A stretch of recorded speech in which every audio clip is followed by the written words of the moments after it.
Базові емоції – штука дивна. Ми знаємо про них майже все в межах сучасної медицини і психології. Водночас їх прояв може мати сотні і навіть тисячі сценаріїв, які складно передбачити. Про той самий страх уже розповідав не раз, як у контексті психіатрії, так і армії. Отож, настав час розповісти про агресію, дитину гніву і люті. Як завжди, базис, нюанси, практика в психології, психіатрії й армії. Швидко зазначу, цей матеріал буде для вас корисним, якщо ви молодий лікар і будете приймати у майбутньому або вже зараз приймаєте пацієнтів сектора психіатрії. Поясню, як з ними поводитись з досвіду. Це з огляду на спробу реформи, відповідно до якої деякі сімейні лікарі зараз після коротких курсів мають приймати та лікувати непрофільних для них пацієнтів. Хіба ревуть воли, як ясла повні? Чому ми гніваємося? Проста відповідь – бо гормони. Складна ж… Розпочнемо з розвінчання досить розповсюдженої теорії інстинктивної поведінки. Нині у психології провалює концепція того, що ми не маємо інстинктів у тій формі, про яку кажуть деякі спеціалісти. Вони описують інстинкт як щось, що об'єднує всіх представників людського виду та є незмінною поведінкою у визначених ситуаціях. Туди ж записують агресію як інстинкт захисту, якщо спрощувати. Але, як ви розумієте, це не зовсім правда. Наприклад, вродженого материнського інстинкту не існує. Материнська поведінка – передусім соціальний конструкт, помножений на гормональний стан. Те саме з так званою інстинктивною поведінкою чоловіків і жінок, які нібито фізично не можуть не зраджувати своїх постійних партнерів. Її гнів або його похідна агресія так само не є інстинктами. Ми можемо говорити лише про поведінку, на яку впливають інстинкти як пріоритетний сценарій поведінки, межі інстинктивної поведінки. Водночас усе це нівелює така важлива штука, як воля людини. Пояснюю.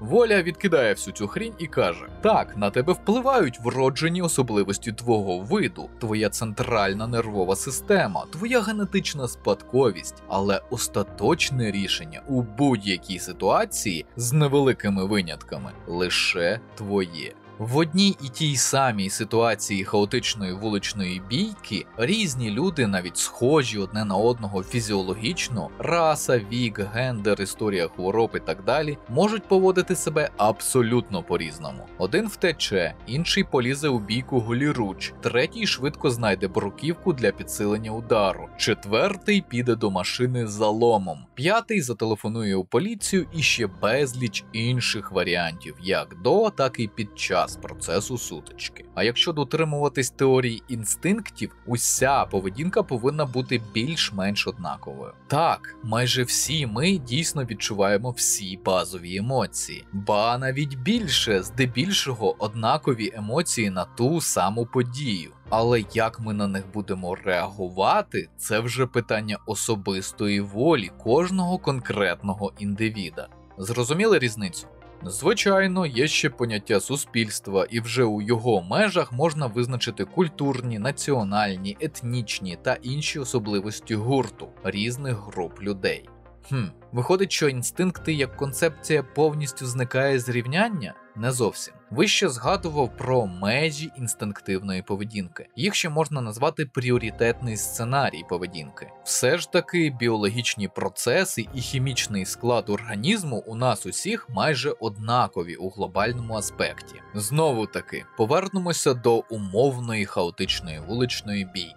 Коли вона починається, у мозок усім 5 парубкам, про яких казав вище, прийде варіант, як себе поводити. І перший варіант буде залежати від гормонів. Це будуть реакція «бий, біжи або стій». Це залежить від індивідуального синтезу адреналіну, норадреналіну і кортизолу. І я тут наголошую, це дуже примітивний опис. Аби роз'яснити цей процес правильно з точки зору науки, мені знадобиться час приблизно більшої половини цього відео, під час якої половина з вас засне, чверть вимкне відео, а інша чверть подумає, що я дофіга умнічаю. Так що маємо те, що маємо. Повертаючись до хлопців і їх реакції. Воля перших двох умовно слабша за гормональний вплив, і вони діють, а точніше підпадають під вплив, відповідно відразу. Драпають чи голіруч кидаються у бійку. Два інших, які беруть бруківку або лом з машини, чи той, що телефонує в поліцію, не підпадають під гормональний вплив так легко, і їх воля як розумної людини нівелює ефект надшвидкого прийняття рішення. Це і є поділ на пріоритетний і непріоритетні сценарії поведінки. До цього ж треба додати купу деталей, як от життєвий досвід, який складнює цей приклад зразу в кілька разів. А тепер про емоцію гніву і її наслідок – агресію. Вияв гніву – це насамперед реакція людини на дискомфортну ситуацію болю, загрози або поєднання з іншою базовою емоцією – страхом. Тут якраз вмикаються вищезгадані гормони. Вони мобілізують фізіологічний стан організму до бою або втечі, інколи завмирання. А вже далі пріоритетним поведінковим сценарієм може стати агресія. Особливо, якщо носій гніву вже мав позитивний досвід використання саме такої поведінки. Притому агресія – це не завжди насильство. Часто це вербальна перепалка або навіть перформанс, тобто вистава для оточуючих і своєї свідомості, мовляв, ти захистив, оборонив своє від зазіхань інших. А своє тут може бути будь-що. Як матеріальні цінності, так і моральна правота. Це база. А от далі можна просто загубитись у біологічних, психологічних і неврологічних теоріях і гіпотезах, їх безліч. Знаю, ви точно чули про популярне серед міленіалів і зумерів поняття пасивна агресія. Якщо ви такий старий, як я, але не маєте психологічної освіти, пояснюю. Пасивна агресія – це агресія непрямої дії. При тому людина, яка так себе поводить, не йде на пряму комунікацію, а використовує посередників, інших людей, предмети чи явища. Наприклад, бездіяльність, коли тебе попросили помити посуд, і це твоя черга, також вважають пасивною агресією. Так, я знаю, раніше таке називали як завгодно. Ну а тепер маємо для цього нейтрально-науковий термін. Але не переживайте, бо науковці сфери психології не згодні з таким поясненням поведінки і відкидають його з професійної термінології, бо пояснення дійсно є дуже неточним. Під таке визначення пасивної агресії підходять доволі багато поведінкових явищ, які насправді не є пасивною агресією. Нагадую, теорій і термінів, пов'язаних з емоцією, гніву і агресивною поведінкою, безліч. Сотні книг, наукових статей, пояснень від усіх, хто займається вивченням теми і зовсім не причетних до психології людей. Тому те, що я зараз буду казати, моя і тільки моя думка, яка може не збігатись з вашими переконаннями чи переконаннями інших психологів. У моєму розумінні є три типи пояснення прояву агресії: фізіологічний, індивідуально-суспільний і хворобливий. Перше. Агресія через фізіологічні особливості. Це історія вище про гормони, коли ти підпадаєш під вплив пріоритетного поведінкового сценарію, до якого тебе підштовхують біологічні процеси. Наголошую, воля людини може з цим впоратись, якщо вона цього дійсно захоче. Так, без помідорів. Про випадки, коли дійсно не може, трохи далі. Друге. Агресія через індивідуально-соціальні чинники. Це передусім реакція на невідповідність очікуваної реальності і тої, що є фактично. За цих обставин ця невідповідність може бути невідповідністю як на думку лише цієї конкретної людини, так і для соціального середовища. Спрощено. Реакція на те, що тобі не подобається через твої переконання або ситуація є неприйнятною поведінкою у суспільстві, а ти це побачив. Ключові фактори. Протиріччя ситуації, власному досвіду, твоїй сформованій особистості і культурні відмінності. Підкреслюю, культурні, а не етнічні. Вони впливають на агресивну поведінку, її інтенсивність, а також на обставини, за яких може проявитися агресія. Знову таки спрощено. Людина виражає агресію, бо побачена поведінка неприйнятна для її культури чи для її власних переконань. Водночас в Азії прояв агресії через небажаний фізичний контакт чи втручання в особистий простір менший, бо там культурно більш прийнятно утримувати такий фізичний контакт одне від одного. Можете у цьому контексті, наприклад, згадати метрополітен в Японії, де колись навіть була посада «заштовхувач пасажирів у вагони метро». Водночас метадані глобального вивчення агресії показують, що нині можливо опиратися тільки на кореляцію культурних і гендерних факторів. Точних графіків, статистики досі не існує, про що свідчить, наприклад, ось цей аналіз гігантської бази досліджень і статей тематики, яка нас цікавить. Це знову таки підтверджує мою початкову 100% тезу про те, що ми знаємо про емоції і особливості їх вияву, але не маємо точних знань про всі можливі поведінкові сценарії. Третє. Агресія через хворобливий стан психіки. Це дійсно той випадок, коли однієї волі людини недостатньо для подолання потягу до спонтанної агресії. Це всі випадки порушення гормональних процесів, психотравми, органічні ураження мозку, зокрема травми типу контузій, ПТСР, шизофренія, біполярний розлад у його маніакальній стадії і ще безліч інших розладів сектора психіатрії під кодом F і деякі J неврологічні у міжнародній класифікації захворювань 10-ї редакції. Тут нічого не вдієш, окрім фармакотерапії, іноді з залученням психотерапії. Проблема тут не в особистості, а насамперед в особливостях роботи центральної нервової системи, відділів мозку або взагалі роботі ендокринних залоз, які виділяють не ті речовини або правильні, але не в тих пропорціях, або не в тих життєвих ситуаціях, на які вони розраховані біологічно. Наприклад, давайте згадаємо вже класичний фільм «Джокер» з Хоакіном Феніксом у головній ролі, коли персонаж через хворобу починав сміятись у зовсім для цього непридатних ситуаціях. Це воно. Окремо треба згадати стан афекту і відразу зазначити, він трапляється не дуже часто у повсякденному житті. Зазвичай стан афекту активується гнівом або страхом. Це стан повної або часткової відсутності контролю над своїми діями або бездіяльністю через стрімке отримання дози негативного або позитивного стресу. Є ще різні нюанси, на кшталт класифікації на фізіологічний і патологічний, коли судмедексперт може чи не може визнати людину неосудною, яка перебувала у такому стані і ще багато іншого. Однак знову таки, тема окремого матеріалу.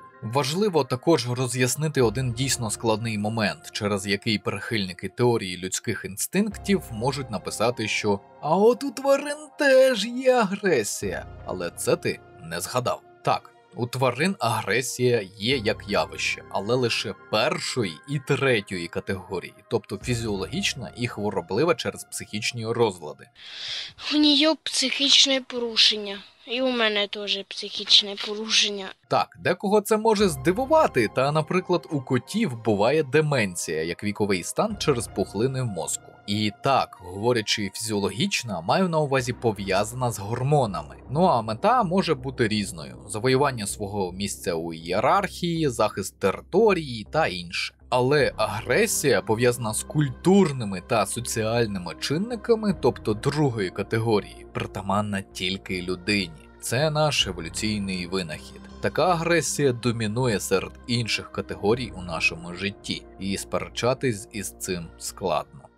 Агресія у психіатрії. Мою статтю в Скопусі опублікували. Певно, перше, що вам необхідно усвідомити, якщо ви будете приймати пацієнтів категорії психіатрія як сімейний лікар, чи ви пацієнт, який також буде сидіти у черзі до сімейника, це те, що не треба нікого стигматизувати. Це такі самі люди. Просто їх розлади можуть, але не завжди, впливати на їх поведінку в соціальній комунікації. Інколи це може бути дивним або навіть трохи лякати. Водночас до агресії такі пацієнти вдаються, можливо, навіть менше, ніж відносно здорові в психічному плані пацієнти з соматичними захворюваннями. Коли ви йдете до лікаря без черги, просто спитати. До того ж скажу, у випадковій черзі до ЖЕКу за якимись там довідками ви отримуєте в рази більше агресії, аніж в аналогічній за кількістю людей черзі до психіатра у клініці чи диспансері. Це з власного багаторічного досвіду. Як може проявлятися дивна поведінка?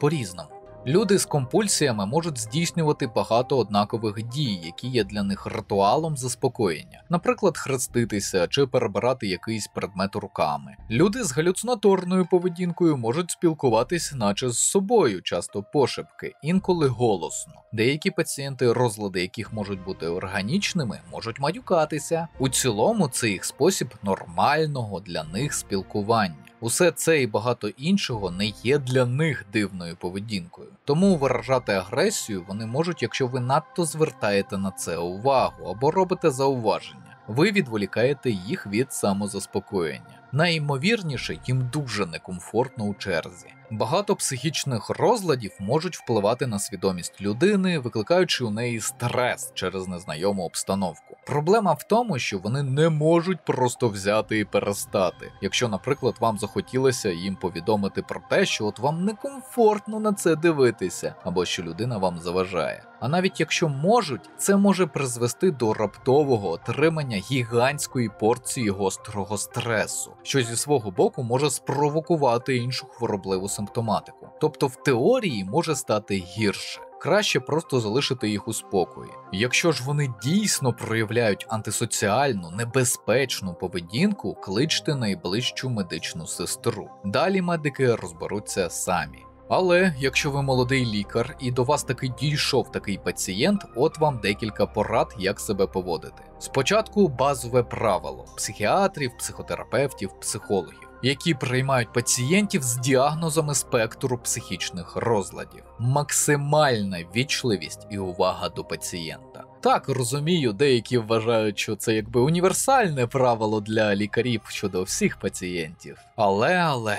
Ви повинні забезпечити зону комфорту для пацієнта для того, аби він зміг висловитися та заспокоїти його, якщо він погано себе почуває. Багато таких пацієнтів не мають нормальної соціалізації, але прагнуть її. Лікар для них – це вуха, які можуть почути їх страждання. Деколи просто вислухати пацієнта, для нього це вже буде щастя. Це все, за чим він реально прийшов. І ви для нього будете найкращою у світі людиною, якщо просто вислухаєте. Це вам, аби ви розуміли, яка гігантська проблема у нашому суспільстві із стигматизацією таких людей. Часто їм просто немає з ким поговорити. Також нагадую, психічні розлади дуже впливають на соціальну комунікацію, особливо якщо пацієнт прийшов без супроводу. Якщо пацієнт погано комунікує, говорить багато незрозумілих слів, повільно, не може підібрати слова тощо, не підганяйте його, не робіть гострих зауважень, не перебивайте. Усе це в кращому разі затягне процес огляду чи консультації. У гіршому призведе до абсолютно неочікуваних, іноді агресивних дій. Навіть якщо ви зробили все правильно, ви не застраховані від агресії. Дуже ймовірно, це не буде вашою провиною.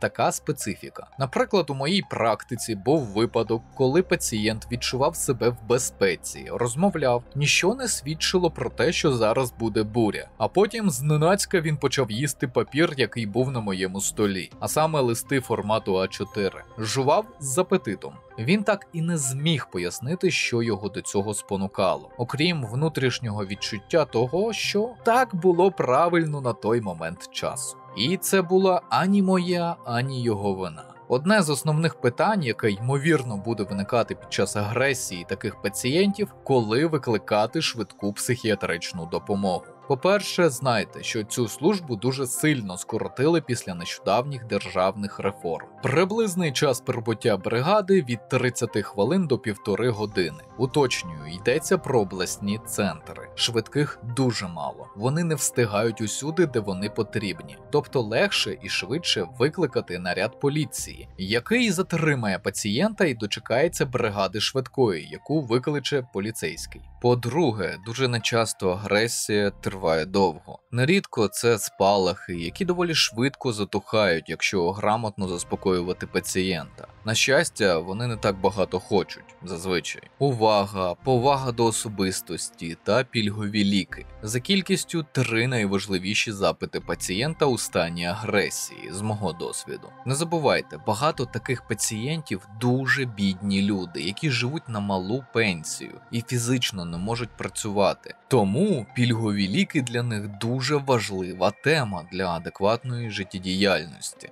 По-третє, бувають ситуації захоплення заручників, переважно лікаря чи медсестри. Про таке знаю небагато. Такі випадки за більш ніж 10 років можна перелічити на пальцях 2 рук. Це пацієнти або у надзвичайно, як то кажуть, розкрученому, розторможеному стані психіки, або доведені бюрократією до відчаю. Можуть приходити до кабінету лікаря або з ножем, або із заточкою. Іноді погрожують позбавити життя. За таких обставин необхідно зберігати максимально можливий спокій. Добре, якщо у вас є тривожна кнопка. Натискайте. Якщо ні, дійте по ситуації. Ось основні поради. Підтримуйте розмову. Ставте прості навідні питання. А навіщо ви це робите? Можливо, ми поговоримо про це, може я зможу вам допомогти. Піддакуйте. Змінюйте фокус уваги теми розмови на переживання і внутрішній стан пацієнта. Майте між ним та вами хоча б трохи закритого простору у формі стола чи тумби. Це дасть вам час на ривок до дверей або вікна у разі спонтанного нападу. Коли хтось інший заходить до кабінету, не кричіть і не просіть одразу голосно про допомогу. Агресор може миттєво напасти на свідка або на вас. Пам'ятайте про невербальні сигнали про небезпеку і користуйтеся ними.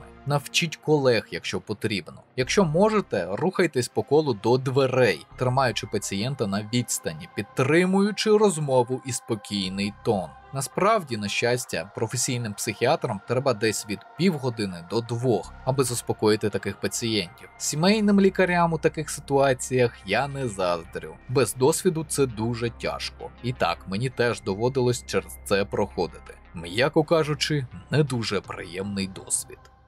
Агресія в армії. Армія – це безсумнівно про глорифікацію агресії, яка направлена на ворога.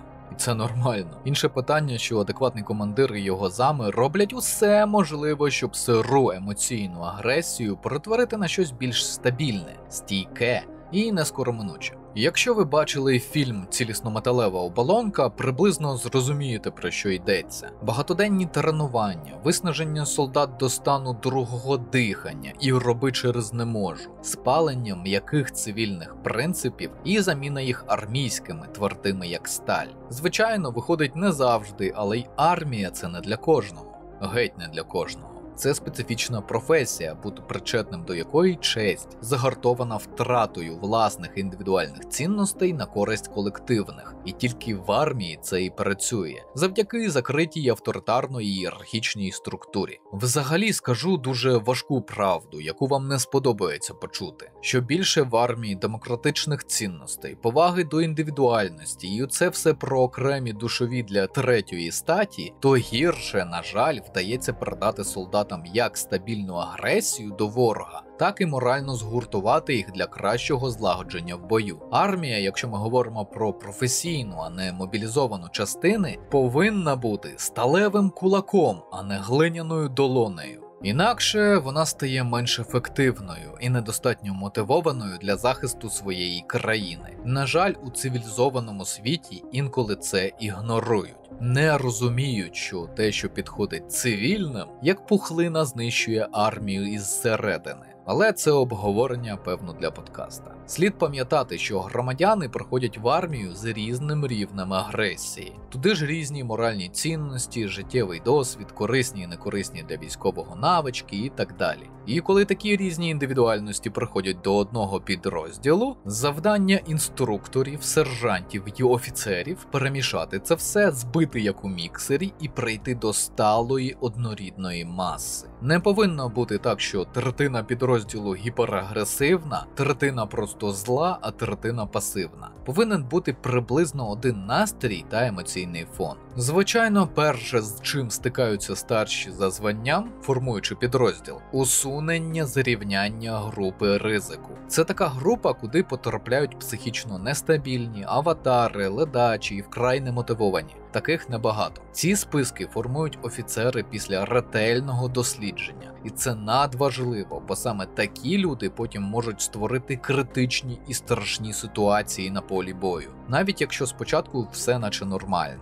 Тому таких людей, як правило, залучають до некритичних робіт, або вони взагалі проводять усю свою службу десь у пункті постійної дислокації. І тут починається перша агресія, з якою зіткнувся свого часу я. Деякі люди з цієї групи або кандидати туди дуже негативно і агресивно реагують на присвоєння їм такого статусу. Інколи це просто ниття про несправедливість потрапляння у список. Інколи легкі погрози, мовляв, ходи оглядуйся. Інколи пряма агресія, у спину буду тобі стріляти, як буде шанс. Це аби ви розуміли, коли бачите десь повідомлення про неадекватних офіцерів без доказів, завжди пам'ятайте, що є інша версія подій. Часом із купою свідчень інших солдатів і офіційними службовими розслідуваннями. Не завжди, але й таке буває. Але окей, група ризику сформована й усунена з рівняння. А далі що? Так зване злагодження підрозділу. Воно може тривати в середньому від 2 тижнів до 2 місяців. Залежить від роду військ, складності опанування техніки, матеріально-технічної бази тощо. В цей час, поки офіцери командної ланки займаються навчанням особового складу, саме в сфері опанування зброї, тактики командної взаємодії, інші офіцери починають їздити по мізкам солдата, доводячи їх до межі психічних можливостей. Недостатньо того, аби солдат просто втомився. О, ні. Він повинен мріяти про додаткові 10 хвилин сну. Особливо концентрація на тих, хто проявляє занадто сильну активність і видиму агресію. Саме вони теоретично можуть спричинити своїми діями хаос під час бойових дій. Додаткові фізичні навантаження, маніпуляція тим, що ти сподівався побачити кращу дисципліну, а зараз розчарований. Постійний акцент навіть на невеличких невдачах, які роздуваються у великі і так далі. Усе це не для того, щоб загнобити. Ні. Для того, щоб знизити шанс можливих неочікуваних тупих дій солдата. Коли він покине полігон чи учебку, солдат має зрозуміти, що умовно кидатись з гранатою на танк здебільшого не героїзм, а самоусунення. Особливо, якщо є інші варіанти, за яких він зможе вижити і знищити ціль. Коли з найбільш агресивними питання вирішені або ще у процесі, увагу також приділяють умовно відстаючим. Тим, хто навпаки надто неініціативний і пасивний. Якщо умовно надто активному знизити градус агресії – це питання часу, то підняти рівень неініціативних – дикий геморой. Дуже важко. Основні критерії впливу тут – фокус на роботі у групі, акцент на командній взаємодії, яка, так би мовити, підтягує крайніх, тиск на совість і відчуття побратимів, яких людина підводить. Вище зазначених і активних, і неініціативних зазвичай не так багато. Це сукупно 10-15% мобілізованих. Усі інші так чи інакше адаптуються у підрозділі й мають сталу контрольовану агресію, майже без додаткових зусиль офіцерів. Для правильної корекції поведінки достатньо кваліфікації сержантів й офіцерів командної ланки. Водночас це дуже спрощено й у вакуумі ідеальної ситуації. На словах легко, на ділі важко. Інколи не вистачає офіцерів, іноді їх кваліфікації. Деякі солдати ніколи не бачили своїх офіцерів такого напрямку, бо вакансія пуста. І всім цим змушені займатися або сержанти, або офіцери командної ланки. До того ж, на практиці конфліктні ситуації між бійцями можуть на перший погляд виникати просто нізвідки. Уже потім дізнаєшся, що на бійку чи перепалку вплинули протиріччя у соціальних факторах, релігійних поглядах, у думках про інститут сім'ї, те, хто більше, а хто менше вкладає у підрозділ, хто криса, а хто красавчик, хто сидів,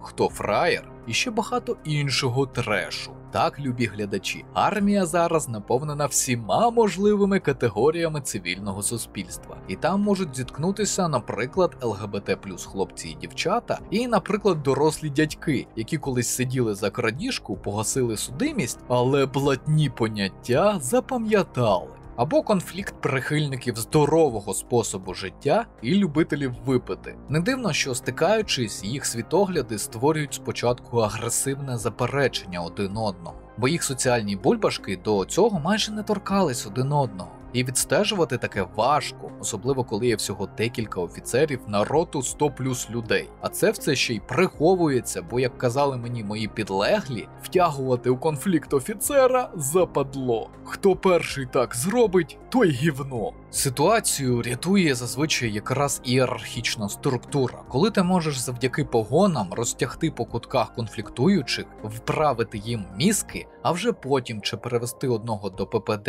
чи провести такий собі сеанс групової психотерапії з годинною лекцією «Ми всі різні, але ми всі за Україну». Іноді це не допомагає, чи таких опцій немає, і доводиться застосовувати прийом з назвою «Я офіцер, ви всі покарані». Це створює для конфліктуючих сторін спільного ворога, і вони радше будуть обговорювати те, що ти поганий, ніж те, що у них там якісь розбіжності у поглядах. Це якщо що база. Десь на Патреоні та BuyMeACoffee лежить купа старих подкастів про деталі найбільш гучних конфліктів, які в мене були. Здебільшого був арбітром або каральним органом військової влади. Про нешановних і бажання воювати. До речі, поки розмовляємо про армію і агресію, є один нюанс. В інтернеті поширюється лозунг доволі популярного лідера суспільної думки, який звучить якось так. Я проти насильної мобілізації в Україні. Я за добровільну, правильну мобілізацію, з рекрутинговою кампанією. Нехай воюють тільки ті, хто хочуть і бажають воювати. Так буде правильно, конституційно. Чувак, у мене для тебе повідомлення особисто від себе і багатьох інших військовослужбовців. Коротко, сходи потрогай траву на вулиці. Якщо не коротко, пояснюю. Більшість людей у всьому світі і в Україні, за винятком вкрай мілітаризованих суспільств, не мають бажання воювати. У них немає такої базової психологічної потреби. Навіть люди з антисоціальним розладом особистості не всі мріють піти на війну і вбивати. Більшість військових опинились на війні з такою думкою. Я не хочу воювати. Я вимушений, бо обороняю свій дім, сім'ю, рідних, як і тисячі інших. Доповню, навіть ті, хто служив в армії на контрактній основі десятиліття і робив кар'єру, не всі хочуть воювати. Вони вимушені, бо на їх країну напали. І люди, які поширюють цей меседж про правильну мобілізацію, нічого про армію фактично не знають. Бо, керуючись їхньою логікою, в українському війську знаходяться одні кровожерливі войовничі вікінги, які тільки й чекали, коли їм дадуть право загрузитись у дракари і піти різати ворогів, а також вони отримують від цього кайф. І тільки таких і треба набирати в лави ЗСУ. Ви серйозно так думаєте про все українське військо? Це ж маячня. Бажання воювати, позбавляти життя, ранити не є природнім для психологічно здорової людини. Те, що ми зараз це робимо, це самооборона. Деякі мають гнів і лють, бажання помсти, яка і перетворюється на бажання воювати. Але це сурогат, це не бажання психіки, яке просто так взялось ні звідки. Це наслідок нападу на нас, і це потім треба буде виправляти дорогою психотерапією. Це правда, що в армії потрібні мотивовані, але несподіванка, їх завжди мало, вони видихаються, або їх ранять, чи вони вмирають. Така сумна правда життя. Водночас ЗСУ не потрібні аватари та вкрай немотивовані, але таких теж не так уже багато в суспільстві. Не існує правильної мобілізації та опції «хай йдуть тільки ті, що хочуть». Це самогубна концепція. Це абсолютно суїцидальні меседжі для українського суспільства. Якщо б у нашій армії були тільки ті, хто справді має базове психологічне бажання воювати, там би було, 1030-40 воїнів. Це я ще перебільшую, але хай буде. Круто було б так? Подумайте над цим перед тим, як знову починати розмови про неіснуючий гнилий концепт правильної мобілізації, який, певно, кожна людина сама може створити у своїй голові і пхати іншому мізки. Ні, реально. Виявляється, багатьом немає що робити на гражданці. У Марічко світі цих експертів, у військовослужбовців немає сімей, бажання продовжити рід, працювати на високооплачуваній роботі, оздоблювати свої будинки. А все тому, що якісь аналітики кажуть, що всі військові тільки й мріяли з дитинства про те, щоб піти воювати, і тому ось нарешті у них з'явився шанс, і вони таки пішли. Круто! Може ці самі аналітики ще за мене кашу їсти будуть і казати, які я повинен був відчути від неї кулінарні враження? Просто фініш. Це мерзость. Це реально мерзость, типу. Не кажу, що таке ставлення прямо якось надто розчаровує, але воно підточує мораль і насаджує хибну думку, що у нас не такий уже й міцний тил. Будь ласка, не слухайте таких блогерів. Такі думки потроху створюють тріщину між цивільним і військовим суспільствами України. А це буде мати, на мою суб'єктивну думку, м'яко кажучи, не дуже гарний результат.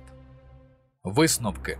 Вибачте за попередній розділ, але це та агресія, яка кипить в мені досить давно. Бо ми всі знаємо, що собою являють росіяни як вороги. На них активної агресії вже немає. Вона вигоріла. Зараз тільки лють, методичне винищення окупанта і робота для цього на всіх можливих напрямках. Водночас свої, які вкидають різні меседжі, просто підривають дупу. Наче недостатньо зовнішнього ворога, треба створювати внутрішнього. Маячня. Загалом же агресія, як ви вже зрозуміли, доволі звичайна емоційна поведінка, яку людина може і іноді повинна активувати в своєму житті. Агресія дозволяє нам випустити пар, накопичений негатив, або відстояти своє в межах соціального сценарію. Агресію можна направити в продуктивне русло і в таких закритих суспільствах, як армія, перекувати. Не можна залишати агресію в собі, періодично потрібно її правильно випускати. Через спорт або навіть ті ж відеоігри. Деякі використовують агресію для заглиблення в образ під час акторської гри. Загалом сценаріїв конструктивного застосування доволі багато. Головне, не давайте агресії ставати хаотичною, насильницькою або домінуючою у вашому житті, бо вона, ніби адиктивний препарат, може мати схожий ефект, якщо ви будете надто їй піддаватись. Для таких людей навіть існують окремі програми, більш відомі як менеджмент контролю агресії. Не відчужуйтесь від своїх емоцій і їх прояву. Приймайте їх і поглиблюйтесь у їх пізнання. Бо що краще ви будете себе знати, то ліпше будете розуміти, що з цим життям взагалі робити і як від нього отримувати задоволення. Оголошення. У канала з'явилась спільнота в Дискорді. За це дякую одному з моїх патронів, який на волонтерських засадах усе це заробив і налагоджував. Поки що спільнота тільки для підписників Patreon і кави, будь-якого ступеня підписки. Одразу кажу, правила спілкування суворі. Рашистів, комуністів, прихильників інших людожерських ідеологій буду банити миттєво. Пріоритет спілкування українською, білоруською, англійською. Якщо є бажання, приєднуйтесь. А на цьому ми будемо завершувати. Канал вашої нібірянської ящерки також можна підтримати за посиланнями в описі. На вибір 3 варіанти на ваш смак: Patreon, BuyMeACoffee та Donate.ua. Потім розрахуюсь з вами класичними матеріалами про кризову і військову психологію з оглядами та розборами відеоігр. Звичайно, українською. Нагадую, що всі патрони мають можливість задати питання у коментарях під відео на Патреоні та в особистих повідомленнях. Ці питання обов'язково побачу і відповім у межах своєї компетенції. А ці поважні пані та пани вже підтримали канал. Шана та дяка. Особлива подяка. Янгол-охоронець Володимир Іващенко. Генерали Сергій Білов, Акірю, Тайрет CISO, Олександр Філоненко, Дмитро, Грінго, Комбриги, Кол Мьольнір, Саша Слюсаренко, Антон Скабьолкін, Олександр, VCR, Тоні Скакалкін, Борис Ромбульт, Костянтин Колосов, Джон Хаймовіц, Хейро, Полковники, Олександр, Антон Доценко, Арканікс, Ноуманд, Чара Фріск, Дмитро Воротняк, Ексвайлер, Ігор Боднар, Локсерро, Міст, Олександр Гончарук, Паразітікс, Пріма, Сергій Гребен, Сергій Лемента, Віктор Кудря, Ксеноморф Принцес, Олексій Скляров, Андрій Дичок, Артем Тімченко, Богдан Старовойт, Дмитрій Куліш, Дмитро Станішевський, Євгеній Головко, Ірія Алія, Ігор Тоцький, Іржавий Демас, 33 шальних узбека, Консорт оф Кадара, Дарт Некіт, Ай-Ві. Волонтери: Алтріо, Андрій Ворон, Антон Карпенко, Дакар, Денис Макрюшин, ДМHR, Аран Делакс, Флешкілер, Фус, Фукват, Граніт, Гер Куррумі, Ірокез 93, Джон Браунінг, Кирил Мартищенко, Логанс, Мед Кузя, Мунфлейм, Містер Кроу, Микола Швед, Ніколас Даф, Олександр Бойко, Рокс Ейха, Роман Литвиненко, Шварц Пфад, Сергій Нікітін, ТБД, Вадим Н, Вася 96, Велш, В'ячеслав Черніцов, Віталій Дзюба, Владислав Афонін, Влакі, Вов-Вов, Вордодж, Іван Павловський, Лев Кропивницький, Святослав Жеребний, Сергій Хакон, Івана Баглай, Юрій Демон 4, Хантеріан, Валерій Кравець. Підтримуйте україномовний YouTube. Вірте в ЗСУ. Все буде Україна!